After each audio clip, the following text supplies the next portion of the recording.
Buenas noches. En primer lugar, quiero darle la bienvenida a todos, agradecer la presencia en esto.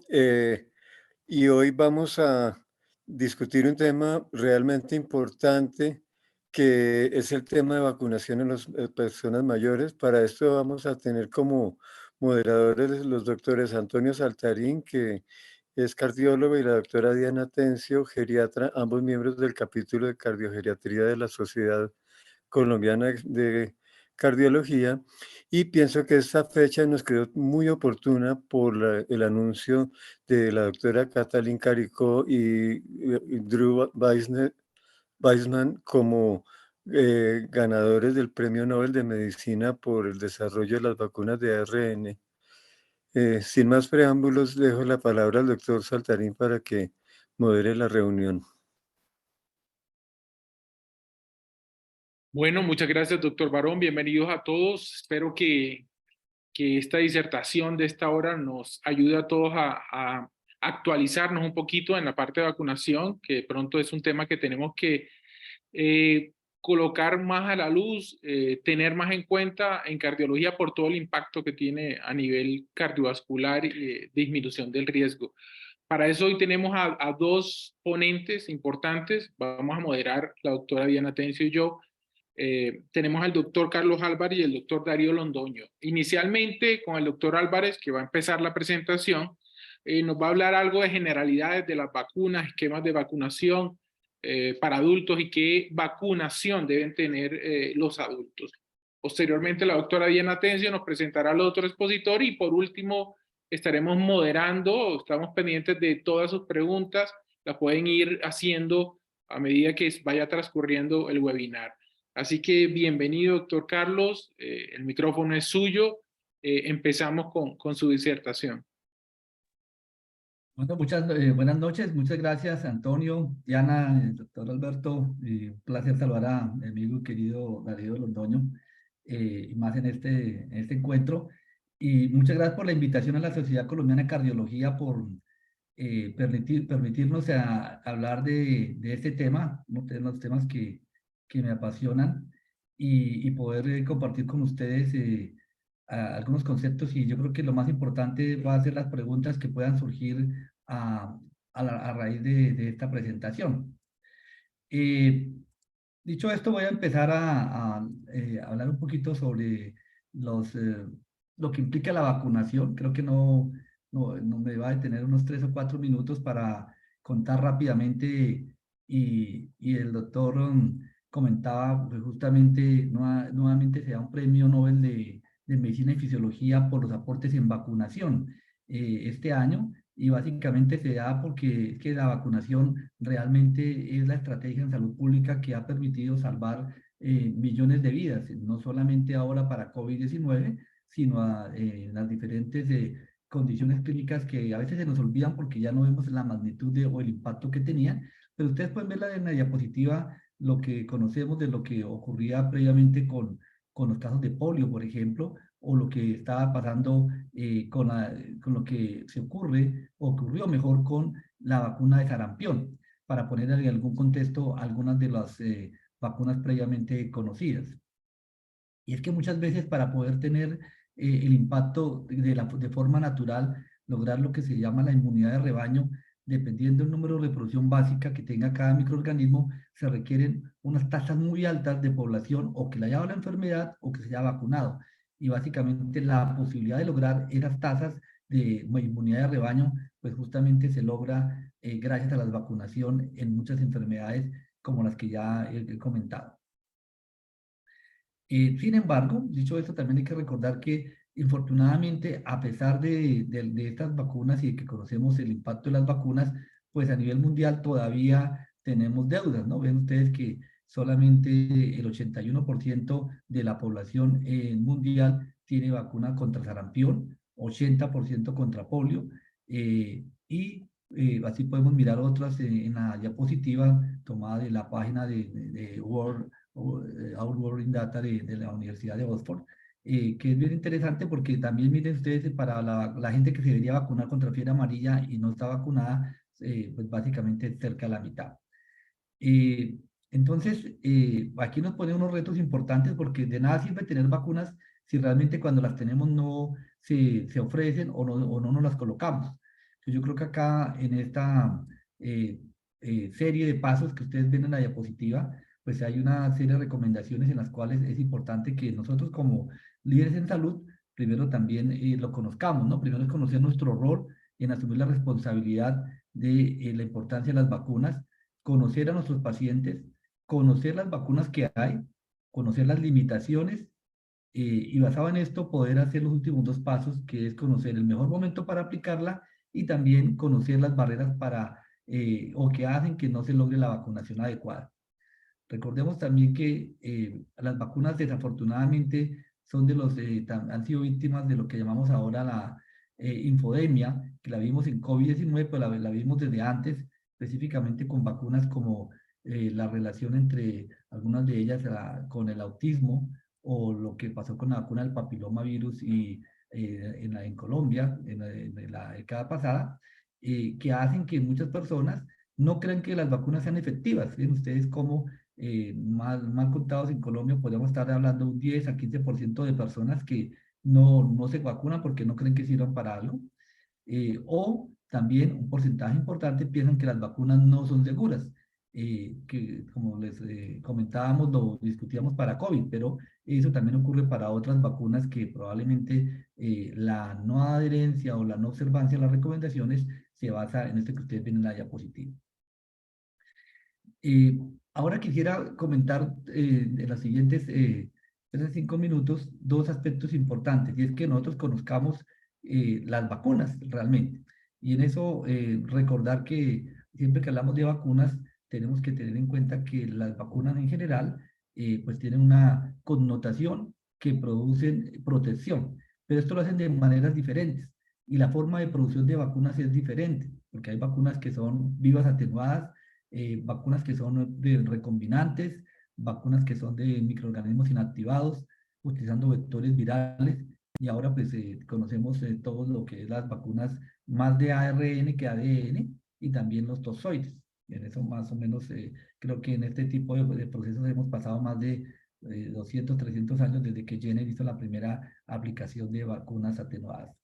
Rápidamente recordemos que el concepto de vacunas atenuadas no es otra cosa que una partícula viral u otro microorganismo es sometido a tratamientos químicos o físicos y hace que esta partícula pierda algunas de sus características y se modifica, y esta modificación hace que el virus pierda su capacidad de virulencia, y hace lo que nosotros queremos, que monte los anticuerpos pero no produzca enfermedad. Otra manera de hacerlo es también someter a la partícula a procesos químicos o físicos y hace que esta partícula pierda la capacidad de replicarse, porque se altera su material genético, por ejemplo. Y eso hace que estas vacunas, de lo que llamamos vacunas de virus inactivados, en el cual se coloca el microorganismo, pero este no es capaz de replicarse. Otra posibilidad es que conocemos cuál es la proteína que produce la mayor respuesta inmunogénica y es justamente la que nos interesa aplicarle a las personas y es justamente la estrategia de proteína recombinante. Entonces, si sabemos que esta es la partícula que produce la inmunogenicidad, se separa de esta partícula y esta partícula es la que se hace en laboratorio, pues en fábricas de vacunas se hace la producción de la proteína recombinante. O la otra posibilidad es que sabiendo cuál es la partícula o cuál es la parte del material genético del virus que produce la respuesta inmune que nos interesa, se lleva esa parte a otro virus que va a servir de vector, se separa su material genético y se inserta el pedacito que nos interesa para que una vez se integre y este virus que tiene la capacidad de replicarse, porque es un virus que probablemente no es patógeno para el ser humano, pues básicamente lo que hace es transportar la partícula viral y al replicarse poder producir la proteína que nos interesa y que se produzca el anticuerpo que nos interesa. Y finalmente tenemos las vacunas de ARN mensajero, que justamente lo que hicieron estas dos personas que acaban de ganarse el premio Nobel es tener en cuenta que este ARN mensajero puede ser llevado a la célula humana para que esta célula sea la que produzca la respuesta que queremos. Y más que hacer el gran aporte que hacen los investigadores, puede demostrar que uno puede controlar ese proceso, saber qué es lo que uno quiere hacer con el ARN mensajero, cuál es la respuesta que uno quiere, y colocándole algunos pseudobases poder lograr la respuesta que uno quiere. Y el otro reto que fue más adelante es lograr que estas partículas de ARN mensajero se pueden llevar de forma estable, que eran uno de los problemas que tenían en las fases iniciales de esta estrategia, en lipopartículas, que estas lipopartículas le dan la estabilidad y es lo que permite que se puedan mantener en el tiempo. Justamente son unas vacunas basadas en ARN mensajero, que tienen una gran ventaja porque al final son unas vacunas que se pueden producir mucho más fácilmente, se pueden modificar rápidamente, y dado que el que produce la proteína es la célula humana o del hospedero, pues no requieren las grandes fábricas o grandes cultivos de virus o de microorganismos para poderlas diseñar como las anteriores. Es decir, realmente es la plataforma más novedosa, probablemente la más eficiente y probablemente la más barata. Pero después de este breve repaso, quisiera concentrarme ya en este aspecto que es justamente qué vacunas tenemos que colocarnos. Y justamente nosotros decíamos hace un momento antes de empezar este webinar, en que en pediatría es muy común que todo el mundo conoce cuáles son las vacunas que se deben colocar, los esquemas que se deben colocar, pero desafortunadamente en adultos no están así. Y muchas veces nosotros como profesionales de la salud no lo tenemos tan claro, y mucho menos nuestros pacientes. Veamos este caso, por ejemplo, de una mujer de 65 años, que puede ser un caso que ocurre normalmente o que llega a una consulta en el cual pues básicamente viene a control, a un servicio de cardiología para su manejo de control de su hipertensión arterial y además tiene una diabetes que también está siendo manejada, y con estos antecedentes de esta persona, probablemente lo más común es que la persona sepa claramente qué vacuna se colocó contra COVID, porque fue las vacunas que al parecer les llama la atención pues, a todo el mundo por lo que acabamos de ver, de vivir mejor. Pero desafortunadamente pues, no son las únicas vacunas en las que unas personas deberíamos tener en presente y deberíamos tener en cuenta el momento de una consulta. Porque generalmente lo que nos pasa con los pacientes adultos es que tenemos muchas oportunidades perdidas, como llaman en pediatría. Es decir, personas que llegan al sistema de salud y cuando llega al sistema de salud se le hace otra serie de recomendaciones, pero no hablamos de la prevención ni ese impacto que puede tener.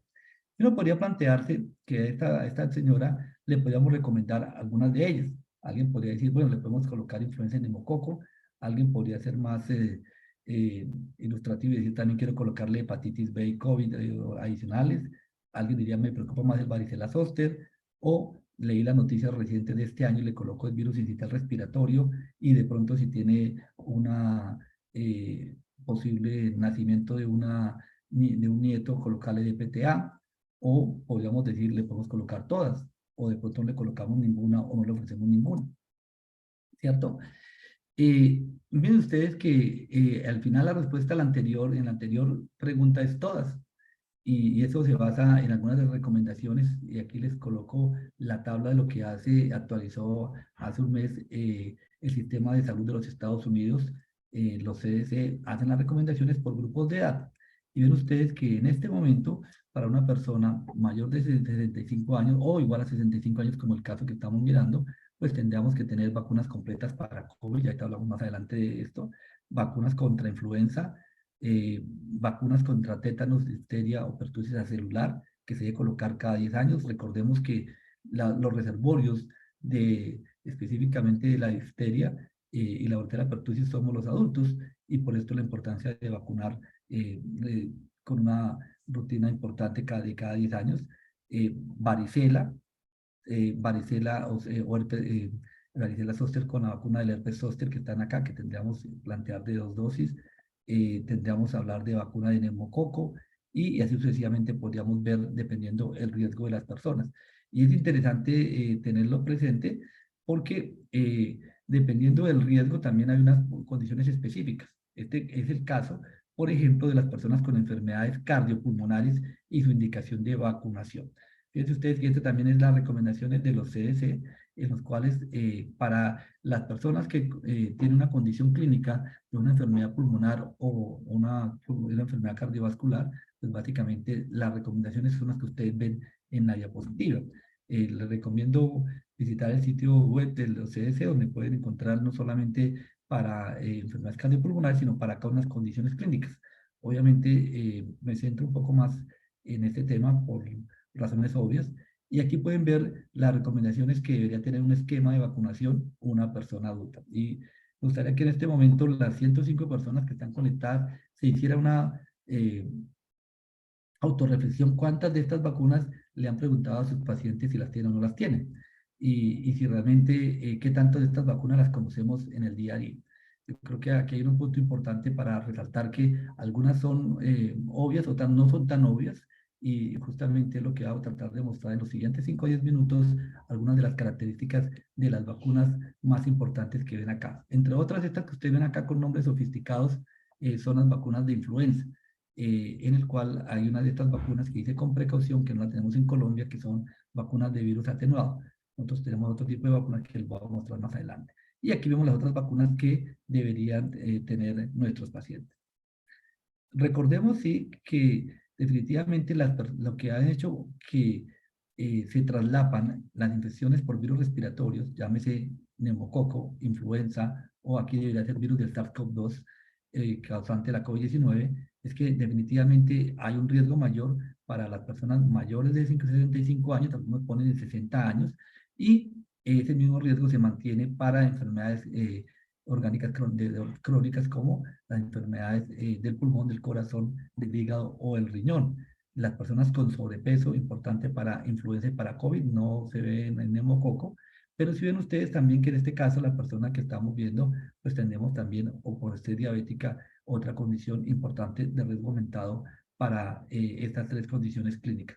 Y así sucesivamente podríamos ver en otras entidades particulares. En el caso de COVID-19, pues definitivamente, primero tenemos que resaltar que independiente de lo que se piense de los planes nacionales de vacunación de cada uno de los países, pues cuando hacemos el análisis de modelo matemático para Colombia, pues definitivamente hubo un grupo importante de personas que se evitó su fallecimiento gracias a las vacunas. Esto es justamente lo que ustedes ven para las personas mayores de 60 años.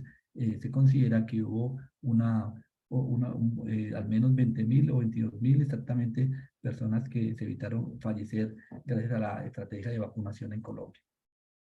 Y si uno lo podría mirar también, estos son los datos del estudio Esperanza publicado de la cohorte colombiana, en el cual pues básicamente vemos el impacto de la vacunación no solamente en mortalidad, sino también vemos el impacto en las personas para hospitalizarse.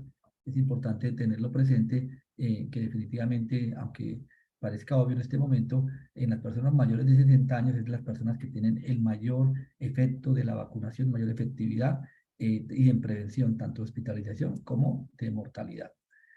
Pero aquí también es algo bien importante que hay que tener presente, a pesar de que los esquemas básicos que se hicieron, tener presente que el riesgo de mortalidad o de complicaciones asociadas después de estar con esquemas completos permanece en ciertos grupos de riesgo. Y ustedes ven acá cómo una condición clínica con ausencia o no, en este caso, hace que la presencia de complicaciones es mayor en las personas obviamente inmunosuprimidas, con enfermedad pulmonar crónica, con enfermedades neurológicas, con enfermedades cardíacas crónicas, como ven acá. Entonces, ¿qué quiero decir con esto?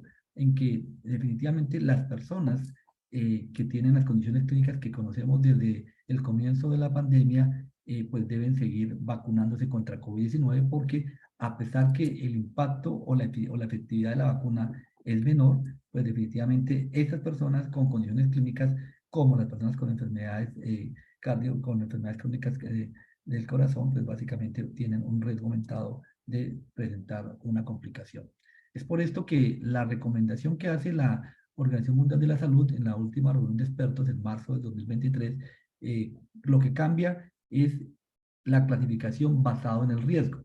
Y en ese sentido, pues tenemos personas de alto, mediano, bajo riesgo. Y en el de alto riesgo, estamos hablando de las personas que tienen hipertensión, que tienen obesidad, más de 60 años, como el caso que les coloco hoy, pero podemos colocar las otras que están ustedes ven en esta diapositiva, y en las cuales las personas deberían tener un esquema básico, un primer refuerzo, y adicionalmente lo que se recomienda es un refuerzo adicional entre 6 a 12 meses de la última vacuna. ¿Por qué 6 o 12? Básicamente va a depender de qué tantas condiciones clínicas tiene la persona. Entre más condiciones clínicas tiene la persona, debería ser más hacia 6 meses, y con una sola condición clínica probablemente más hacia los 12 meses. Hay personas de mediano riesgo que deberían tener al menos un primer refuerzo, además del esquema básico, y obviamente las personas que tienen bajo riesgo se recomienda solamente completar el esquema básico y opcional de forma los refuerzos. Es decir, en este caso que le estamos hablando, deberíamos tener esquemas básicos, primeros y segundos refuerzos basados en las recomendaciones de OMS. En junio del 2023, Colombia hace una actualización de los lineamientos para la vacuna de COVID-19, en el cual, pues básicamente tiene en cuenta esos con las recomendaciones que hace OMS, y lo que se recomienda es un esquema mayores de 60 años, y las personas que tienen comorbilidades, pues hacerle una recomendación. Solo la edad, 12 meses, y personas con comorbilidades, 6 meses. Que es importante tenerlo presente. Aquí la recomendación se hace para colocando vacunas de ARN mensajero con una dosis que ustedes ven ahí adicional, en el caso de vacunas de Moderna, colocándole media dosis que tiene una concentración de 50 microgramos. Solo para resaltar, esta es la parte de lo que aportamos como país en la plataforma de OMS en Colombia, desde Colombia, más de 57.000 pacientes que fueron hospitalizados. Ven ustedes de comorbilidad, y básicamente son las mismas que estaban descritas en el mundo, incluyendo personas hipertensas y personas con enfermedades cardíacas crónicas en el 11%. Es decir, definitivamente en Colombia lo que vimos en estos 57.000 pacientes es que los factores de riesgo vistos en otras partes pues son exactamente similares a los que nosotros vimos. Y no quiero concentrarme solamente en COVID, pero sí quisiera hacer 2 diapositivas adicionales. Una es tener en cuenta esta publicación de Nature que sale de la semana pasada, en que explica que efectivamente las personas que se infectan con el SARS-CoV-2, esta infección se mantiene en los vasos coronarios e produce una inflamación de la placa que puede desencadenar complicaciones cardiovasculares agudas y aumentar el riesgo cardiovascular a largo plazo. Es decir, esto empieza a explicar por qué puede aumentarse complicaciones cardiovasculares después de COVID-19. Bien interesante, es un artículo bastante complejo, pero está dando una explicación fisiopatológica de qué es lo que está pasando con esta infección.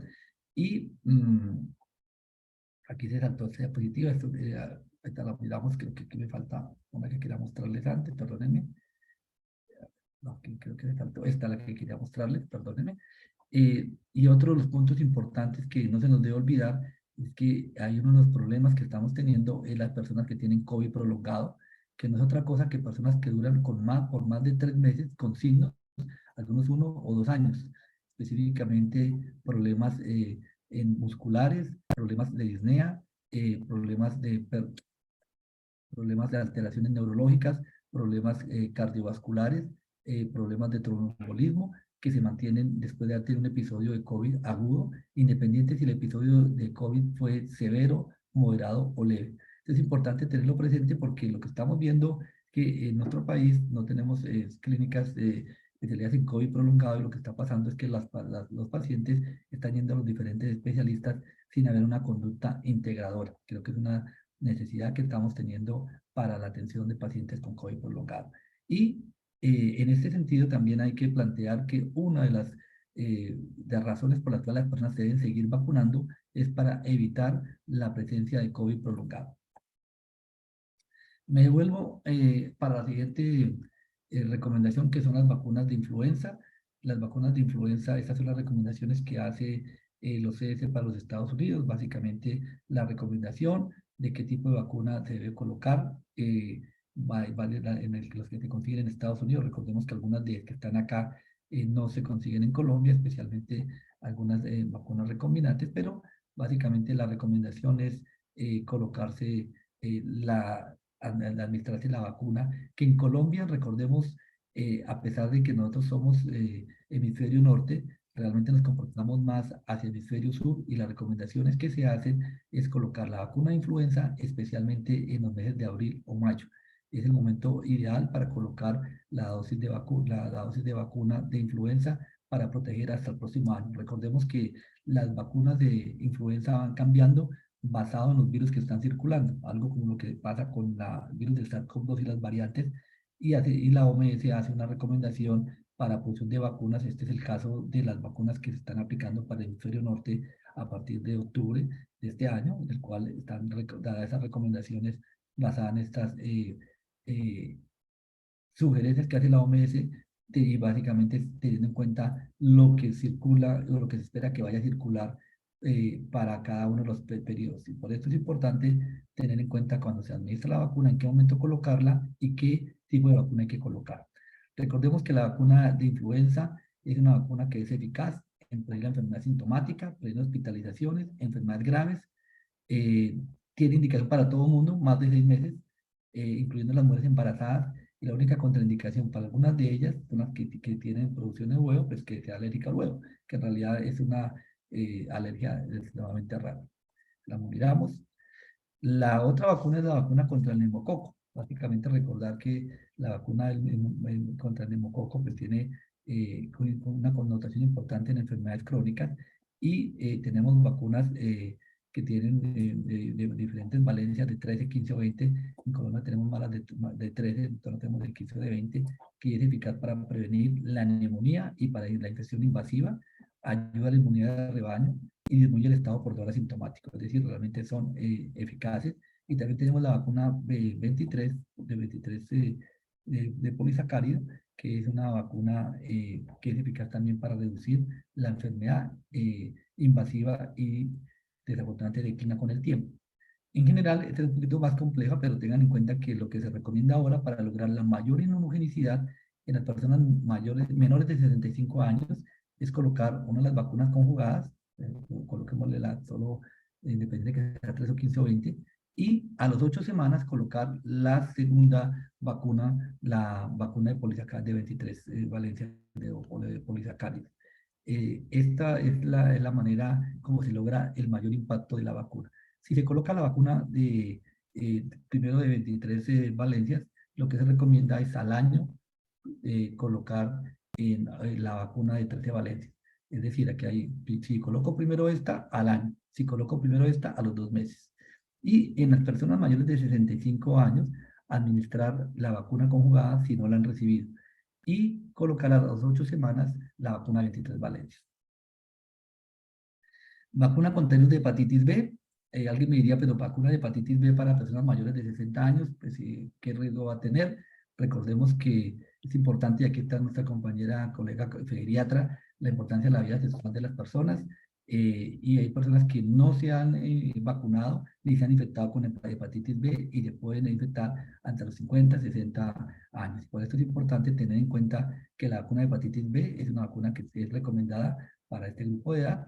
Vacunas en las cuales hay diferentes marcas, diferentes aproximaciones. Por ejemplo, las más conocidas que tenemos en Colombia son las que permiten un esquema de 3 dosis, 0, 1 y 6 meses. Tener en cuenta que las personas, pues el 80% quedan vacunados y un 20% no. Y se recomienda de rutina en algunas personas hacer el título de anticuerpos. Recordar que si el título de anticuerpos, para saber si quedó bien vacunado, esta se debe hacer entre 1 y 3 meses después de la última dosis, no después, para saber si realmente se logra la protección cuando se tiene más de 10 miliunidades por litro por mililitro, saber si es mayor de 10, y si es menor de 10, pues básicamente requiere un esquema diferente. Virus de la varicela zoster, hay una viva atenuada, se recomienda una vacuna de una dosis, y el zoster recombinante es una vacuna que son 2 dosis aplicadas 0 y 2 y 6 meses. En este momento no tenemos esta vacuna en el país, probablemente debe llegar el próximo año, pues es una de las opciones importantes porque esta vacuna recombinante sí permite colocar en personas inmunocomprometidas. ¿Quiénes son los candidatos para las personas que tienen vacuna contra el herpes zóster? Personas que recibieron previamente la vacuna contra la varicela. Tener en cuenta que esta no previene la varicela, sino es tener el antecedente de haberse vacunado. Tener un paciente que recibió vacuna contra varicela, esperar mínimo 8 semanas para administrar la del herpes zóster, y no es necesario reiniciar la serie de vacunas si han transcurrido más de 6 meses después de la primera dosis. Rápidamente, sacando el tiempo, este estudio muestra que efectivamente la vacuna funciona. ¿Funciona para qué? Para disminuir la neuralgia y para disminuir las complicaciones posherpéticas asociadas al herpes zóster. Rápidamente, también porque esta vacuna no está disponible, pero va a llegar y va a ser una ventaja, y es tener vacunas contra virus sincitial respiratorio en el adulto. Hay dos vacunas en este momento que fueron aprobadas, una de Pfizer y una de Glaxo, en que tienen la indicación para personas justamente con alteraciones, con enfermedades crónicas, y es la recomendación actualmente para colocar esta vacuna. Yo creo que lo que se va a venir es que vamos a tener vacunas para influenza, para COVID y para virus sincitial respiratorio en personas mayores de 60 años. Hepatitis A también es una vacunación que debería tenerse. Recordemos que muchas personas en Colombia ni les dio naturalmente hepatitis A ni se han vacunado. Y justamente estas personas son las que podrían tener un riesgo de vacunarse. Para los mayores de 60 en este momento son más probablemente en nuestro país ya han tenido la inmunización, la inmunidad natural con hepatitis A, pero básicamente dependiendo de aquellas personas que después de pensionados quieren viajar a sitios remotos o a hacer viajes ecológicos o paseos ecológicos, probablemente tener en cuenta que en algunas condiciones de las ciudades como Bogotá podemos tener personas que tampoco se han infectado naturalmente. Vacunas de tétanos, difteria y tosferina. Recordemos que el refuerzo cada 10 años es importante para prevenir la difteria, el tétanos y también lograr evitar las personas que tengan reservorios. Finalmente, tenemos que entre todos luchar contra la infodemia, contra las vacunas. Definitivamente las vacunas salvan vidas. A pesar que desde el comienzo de la primera vacuna, esta es una infografía tomada de un periódico de Londres en el siglo XVIII, cuando se empezó a vacunar con la vacuna contra la viruela, y como la vacuna venía de origen de viruela de las vacas, pues básicamente desde esa época se hacía, o sea, le daba miedo a las personas vacunarse porque pensaban que se iban a convertir en vacas. Muy parecido a lo que nos pasó con el SARS-CoV-2 y la presencia de un chip que iba a cambiar o iba a controlar a las personas en el siglo XXI. Con esto termino mi presentación. Muchas gracias. Doctor, muchísimas gracias por su presentación y bueno, recordarles que pueden colocar sus preguntas en la sección de preguntas y respuestas y al final les estaremos comentando. Y es para mí un placer presentar al doctor Darío Londoño, médico especialista en medicina interna y neumología, magíster en economía de la salud, y quien nos va a conversar un poco de cuáles son las recomendaciones en la actualidad del plan de vacunación para Colombia. Bienvenido, doctor.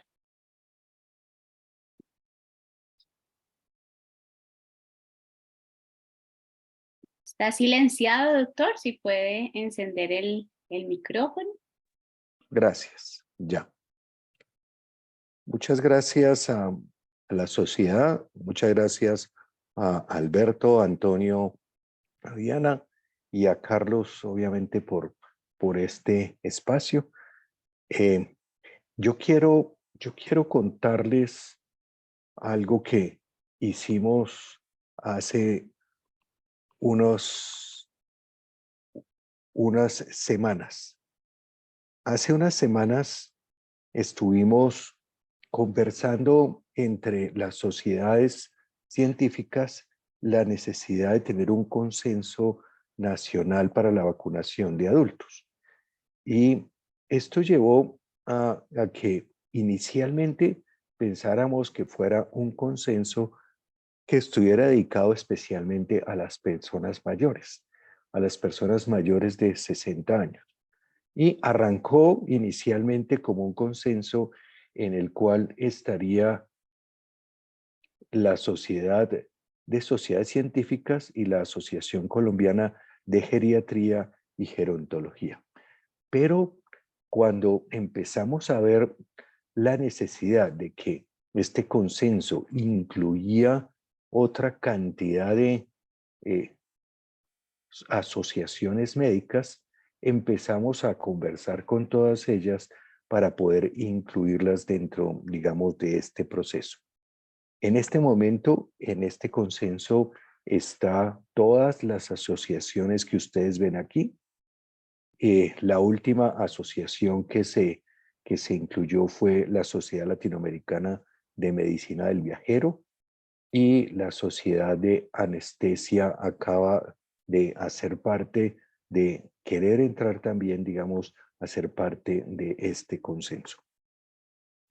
No tengo realmente conflictos de interés para esto. Declaro que todo lo que está aquí realmente es un elemento de posicionamiento que se ha trabajado con las asociaciones y obviamente se ha trabajado con acciones desde la Fundación Santa Fe, pero no son posiciones de la Fundación.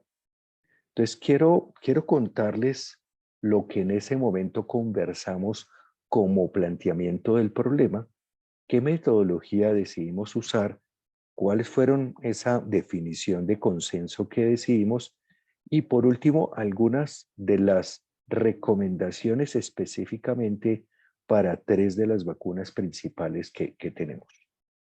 Entonces, lo que vimos, yo creo que Carlos lo describió muy bien. Sabemos que las vacunas en adultos funcionan muy bien. Son vacunas que la mayoría de ellas tienen una seguridad muy alta, pero definitivamente tenemos dificultades en que las personas las usen y especialmente en que se recomienden por parte de los médicos, digamos, el uso de las mismas. Creo que cuando llegó el COVID, progresivamente se fue logrando que las personas se vacunaran contra el COVID y llegó realmente a cubrirse una población importante de sujetos con la vacunación de COVID. Y cada vez más, digamos, todos los estudios han demostrado que la vacunación en adultos previene una gran cantidad de condiciones que son muy importantes y algunas de ellas además previenen contra otras condiciones asociadas. Es parte de lo que aquí podemos ver. ¿Qué decidimos hacer? Decidimos entonces, ya teniendo en cuenta que se habían unido una gran cantidad de las sociedades, conformar primero un grupo desarrollador. Este grupo desarrollador lo hicimos a través de un grupo de trabajo desde la Fundación Santa Fe y primero la Asociación de Geriatría y Gerontología y la Asociación de Sociedades Científicas. Allí empezamos e hicimos una revisión rápida de la literatura de todas las cosas que habían. Priorizamos, digamos, los temas que se iban a tratar, priorizamos las vacunas que se iban a incluir, desarrollamos con todas las asociaciones una revisión de las preguntas y de las dudas que había con respecto a las vacunas y generamos, digamos, esas recomendaciones preliminares. Con estas recomendaciones preliminares nos reunimos en varias oportunidades con las diferentes asociaciones, mostramos, digamos, la evidencia que había detrás de cada recomendación y se generaron, digamos, estas recomendaciones, las cuales algunas de ellas, digamos, ya habían sido evaluadas por la mayoría de las personas anteriormente y de ahí se sacó una conclusión y una recomendación única por consenso de todas las personas que estuvieron, digamos, en esas reuniones. Utilizamos metodología GRADE para poder saber dentro de esta escala de consenso, digamos, qué tanto las personas consideraban que se debería recomendar o dar esa recomendación debería ser incluida y obviamente se evaluó la calidad de la evidencia utilizando, digamos, esta escala, sabiendo que las recomendaciones dependían de la calidad y la certeza de la evidencia. Entonces, lo que decidimos fue generar mediante un consenso de expertos las principales recomendaciones de uso de vacunas para adultos con el fin de disponer de las mejores evidencias respecto a las indicaciones de inmunización apropiadas para esta población. Y como les digo, la idea era poder terminar con unas recomendaciones que fueran las recomendaciones nacionales para vacunación en adultos. Lo hicimos en 2 fases. Una primera fase, como les conté, que hicimos todas las vacunas que eran priorizadas para adultos mayores de 60 años, y otra segunda fase en la cual, digamos, se incluyeron unas condiciones especiales y unos grupos especiales, dentro de ellos embarazados, personal de la salud, VIH, diabéticos, enfermedad renal, mujeres en edad fértil. Y esto ha llevado a que, digamos, la primera fase, que son los mayores de 60 años, ya se terminó. La poblaciones especiales, la mayoría de las asociaciones ya dieron respuesta. Faltan unas pocas asociaciones en dar respuesta con respecto a esa evidencia y de esa manera poder tener terminado este consenso completo. Hoy quiero, digamos, mostrarles únicamente las recomendaciones que quedaron con respecto a influenza, neumococo y COVID. Nada más. Creo que Carlos ya nos hizo una exposición maravillosa que mostraba claramente la utilidad de estas vacunas en los diferentes grupos y que estaban recomendadas según lo que ya él mismo nos describió, pero entonces queremos mostrar cómo quedaron estas recomendaciones que van a salir, digamos, ya publicados. Entonces, la primera recomendación con respecto a influenza es que definitivamente todas las personas deberían vacunarse anualmente, con preferencia de vacunas tetravalentes. O sea, ¿por qué vacunas tetravalentes?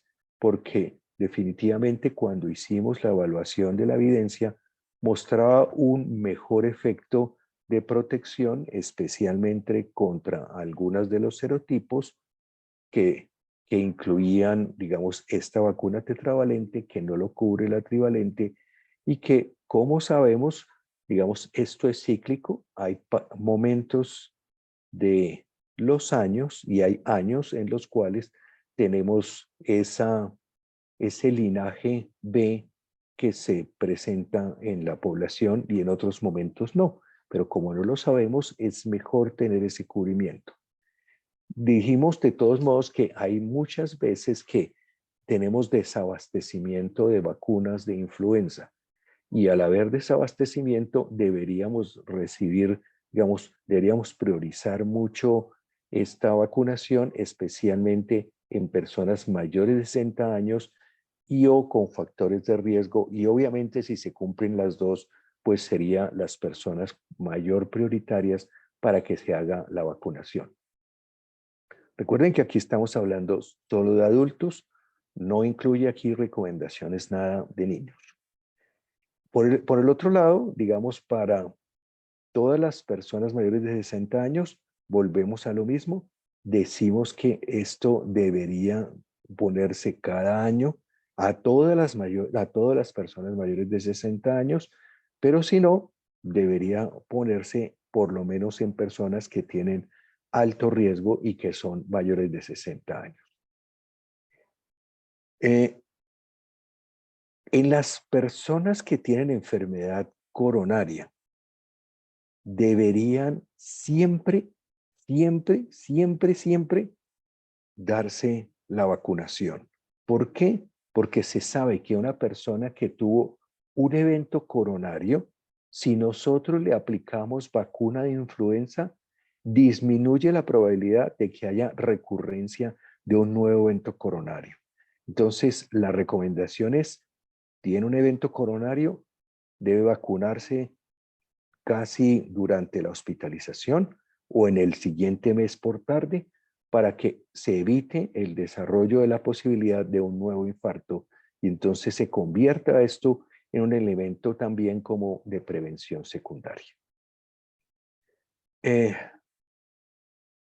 Digamos, como sabemos que para nuestro país los momentos en que vamos a tener disponibilidad de la vacuna es entre abril y mayo o mayo y junio, deberíamos ser muy juiciosos en procurar lograr que la mayoría de las personas se vacunaran de influenza durante esa época del año, de modo que pudiéramos lograr que tuvieran un cubrimiento realmente de casi ese año hasta que tengamos la nueva cepa que haya que utilizar. Entonces, recordemos, todos los mayores de 60, si hay poca vacuna, 60 y factores de riesgo. Si es un paciente que tuvo un evento coronario, por favor, vacunarlo casi durante la hospitalización o en el primer mes del evento para evitar de que se produzca un nuevo evento coronario. Y tratar de hacer unas campañas fuertes entre abril, mayo, junio por tarde para que las personas se vacunen. En cuanto a neumococo, como no tenemos disponibilidad, como lo decía Carlos, de las vacunas 20, pues tenemos que usar vacunas que sean por lo menos 13, ¿cierto? Vacuna de esquema 13. Y la idea es que podríamos utilizar un esquema de 13 seguida de una dosis única de 23 en un lapso de máximo 1 año, que como Carlos lo dijo, idealmente 8 semanas. En algunas otras recomendaciones dicen que puede ir hasta el año, pero lo ideal sí sería que fuera ojalá a los siguientes 8 semanas. Y cuando se logre tener probablemente vacunas de 15 o de 20, podría ser esta la mejor recomendación y por eso se le recomienda a la ministerio que de pronto considere la inclusión de algunas de estas vacunas dentro del plan de salud.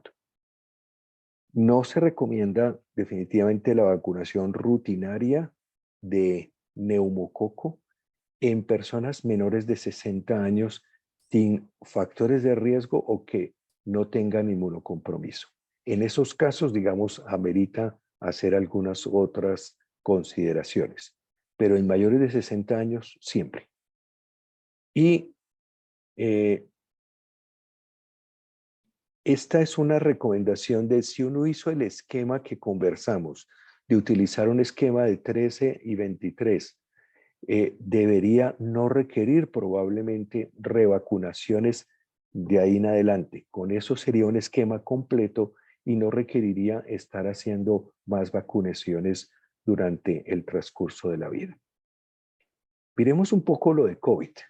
Y un poco lo de COVID esta es una de las cosas que más discutimos. Era si deberíamos recomendar vacunas bivalentes, que son las que probablemente están disponibles en muchos lugares en este momento del mundo. En Colombia estamos esperando a que la vacuna bivalente, digamos, esté disponible en Colombia. En este momento no la tenemos. Se supone que debe llegar al país. De pronto Carlos nos puede contar un poco de cuándo está posiblemente llegue al país. Y lo que sí recomendamos es que si estaba disponible las vacunas bivalentes, deberíamos enfatizar en usarlo en pacientes mayores de 65 años, independiente de si ha tenido vacunaciones previas de una o más dosis de vacunas monovalentes. Deberíamos utilizar una vacuna bivalente para personas mayores de 65 años. Y que deberíamos tratar de cubrir una serie completa de vacunación de COVID-19 de acuerdo a las recomendaciones aprobadas en Colombia, como Carlos ya lo describió claramente, de que deberíamos tener por lo menos refuerzos cada X tiempo, y dentro de esa recomendación, digamos, se sugiere que debe estar al menos 5 o 6 meses entre la dosis última que tuvo y la nueva dosis que debe tener las personas. Definitivamente creo que el utilizar en este momento vacuna de COVID se va a convertir en un elemento más. Por ahora no sabemos cuánto tiempo, pero sí deberíamos insistir nuevamente en que las personas reciban vacunación. Por ahora, si solo tenemos monovalentes, pues vamos a tener que utilizar monovalentes en personas mayores de 60 años. Si ya han disminuido, digamos, si ha pasado más de 12 meses o de 6 meses si tiene condiciones crónicas para realizarse la vacunación. Ojalá pudiéramos hacerlo con vacunas bivalentes. Y eso era como una mirada de esas 3 vacunas nomás y una mirada de cómo viene ese consenso, viene con todos los soportes, obviamente, de la evidencia en la literatura, y definitivamente aquí fue un esfuerzo muy bonito de todas las asociaciones para sacar adelante esto. Y quiero reconocer mucho, sobre todo a las sociedades de geriatría y gerontología, que fue la que más luchó para que esto ocurriera, y después se fueron sumando todos los demás. Muchísimas gracias, doctor. Pues es un placer estar aquí con ustedes. Y ahora vamos paso a la sesión de preguntas. Para los geriatras es un tema súper importante, realmente, porque hay muchos mitos y muchas controversias en la vacunación en ancianos, y la recomendación y la indicación primordial es a todos sus pacientes hacerle la pregunta qué vacunas tiene, qué vacunas faltan, y todos estar enterados de cómo seguir este plan. La primera pregunta sería entonces para el doctor Álvarez. ¿Tiene la dosis adicional de Moderna y se puede con Pfizer para los mayores de 65 años? Sí, se puede colocar las vacunas de Moderna o de Pfizer, que son las vacunas de plataformas de ARN mensajero. Lo que hay que tener en cuenta es que la vacuna para la dosis de refuerzo en las vacunas de Moderna es media dosis. En el caso de Pfizer es una dosis completa. Muchísimas gracias. Carlos, ¿tú sabes cuándo llegan los bivalentes? Pues ese es un tema bien interesante, porque en realidad el concepto de vacunas bivalentes va un poco más allá a tratar de colocar la vacuna que tenga la secuencia del virus o la variante que está circulando. Desafortunadamente siempre vamos atrás, porque para saber cuál es la que predomina, mientras empieza a predominar, hay que empezar a producirla. Ellos demoran 2 a 4 meses, y probablemente cuando ya está la vacuna producida, distribuirla, y puede que no sea exactamente ya la que está. Entonces, la recomendación real, más que si es bivalente o monovalente, lo importante es que se utilice algo parecido a lo que ocurre con influenza, que tenga la variante potencialmente la que va a venir o la que está circulando en una determinada región. Entonces, en este momento tenemos nuevamente vacunas monovalentes que ya no tienen la variante, la mitad ancestral. Recordemos que el concepto bivalente es que tenían la mitad de la dosis era con la cadena o la secuencia ancestral o la de Wuhan, y la otra mitad era alguna subvariante de Omicron, que dependiendo la casa farmacéutica podía ser la B1, B2 o la B4, B5. Entonces, esa era la bivalente. Pero es posible que colocar monovalentes con una variante reciente que esté circulando, pues puede ser la mejor estrategia. Y yo creo que hacia allá va.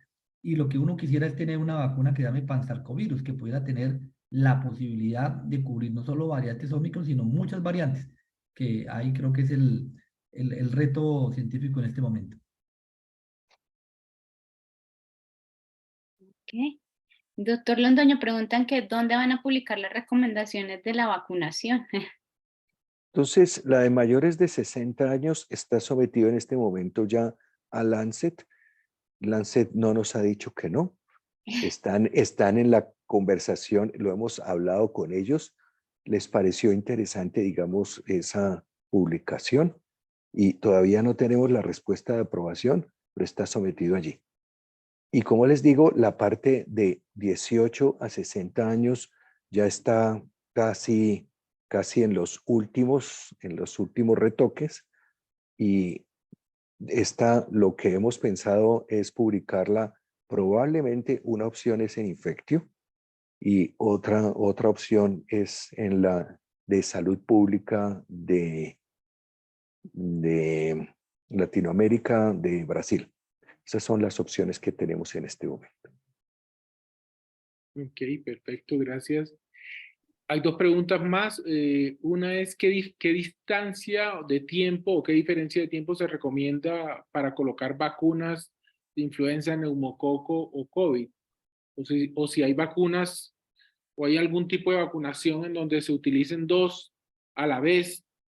No sé si el doctor Londoño Eso lo revisamos precisamente en el consenso si se podía recomendar que se utilizara vacuna de influenza y neumococo, digamos, el mismo día, uno en un brazo y el otro en el otro, y no hay ningún problema, digamos, hay lugares que lo demuestran que podría hacerse, hay sitios que utilizan vacuna de influenza y COVID también, y lo utilizan el mismo día.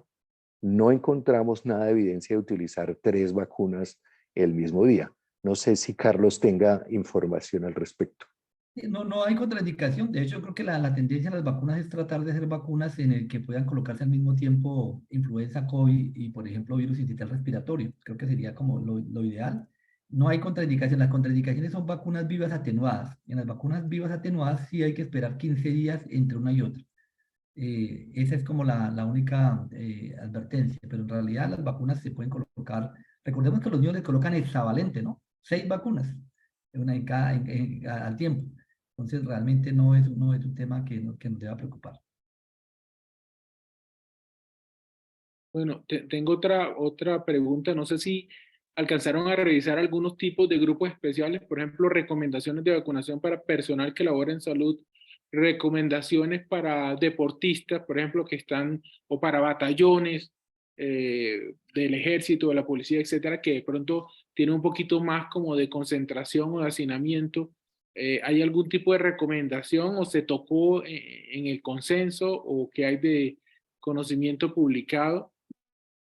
En el consenso sí hay una parte especial para algunas condiciones especiales, pero digamos, para personal de la salud está, pero no hay nada sobre estos grupos como el que acaban de mencionar de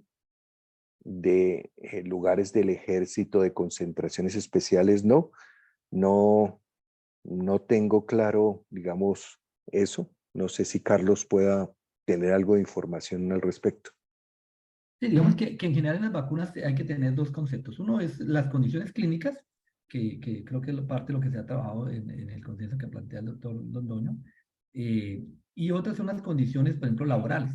Está el personal de la salud, están las personas que, de acuerdo a su profesión, los veterinarios, o en el caso de personal militar que pueden estar en sitios donde puede haber hacinamiento específicamente para esa población, además de las vacunas usuales, deberían tener vacuna contra meningococo, por ejemplo, por el riesgo de meningococo que puede ocurrir en espacios y ya han presentado brotes en diferentes escenarios.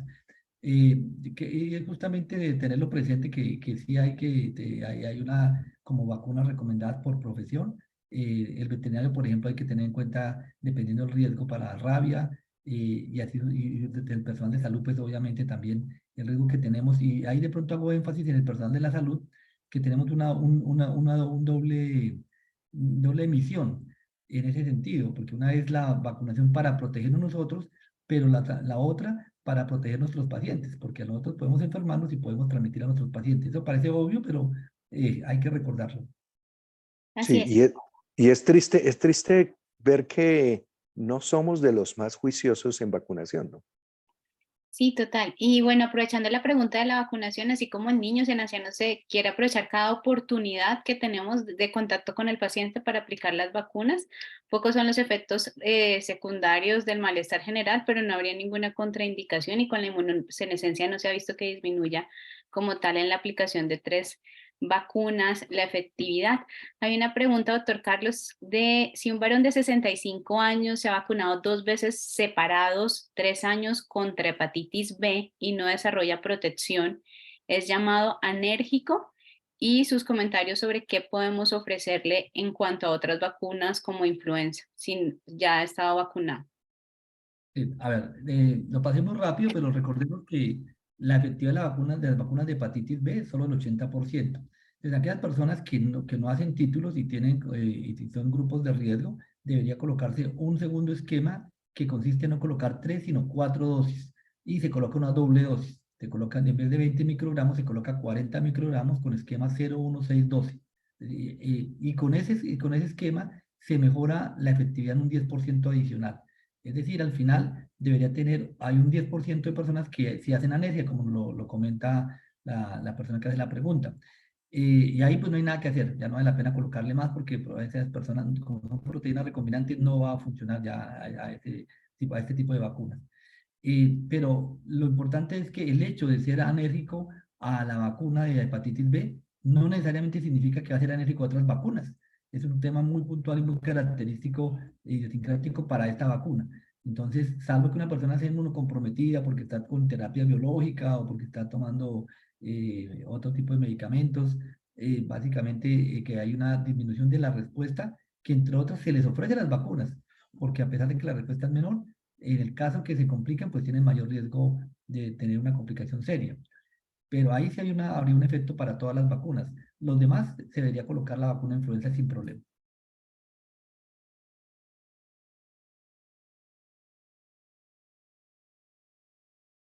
Bueno, hay varias preguntas más, pero se nos agotó el tiempo. Realmente para el capítulo es un honor tenerlos a ustedes acá. Le cedo la palabra al doctor Barón y al doctor Saltarí. Bueno, no, agradecerles por la participación. Tuvimos un grupo nutrido, creo que alcanzamos los 140 participantes. De pronto intentaremos contestar algunas preguntas de pronto por vía chat personalmente. Y no invitarlos a todos a aprender sobre esto, sobre todo nosotros que día a día nos enfrentamos a esto y creo que tenemos que formarnos un poquito más sobre el impacto que tienen todas estas vacunas en prevención, en hospitalización y en mortalidad. Doctor Barón. Bueno, muchísimas gracias. Realmente tuvimos unos verdaderos expertos que nos enseñaron muchísimo y por eso quería agradecer en forma muy especial a Carlos, a Darío, por su buena voluntad de acompañarnos en esta jornada. Y creo que se lograron dos cosas muy importantes. Lo primero es que aprendimos. Y lo segundo, que espero que el objetivo más importante de esto era sembrar una semilla de inquietud para que en nuestra atención diaria tengamos en cuenta ese aspecto que lo tenemos tan olvidado. Y Antonio y a Diana también gracias por la moderación y la coordinación de todo esto. Y como siempre a Tecnofarma Moderna, que fue muy importante su apoyo para poder lograr bien este espacio. Placer. Y a todos los asistentes, gracias, porque esto sin asistentes no vale la pena. Invitaciones a vacunar a todos los pacientes ancianos. Que tengan feliz noche. Que estén bien, muchas Sí. gracias. Gracias por la invitación. Hasta una nueva oportunidad. Muchas gracias, Jorge. Claro que sí, como siempre, a su servicio. Hasta pronto. Gracias.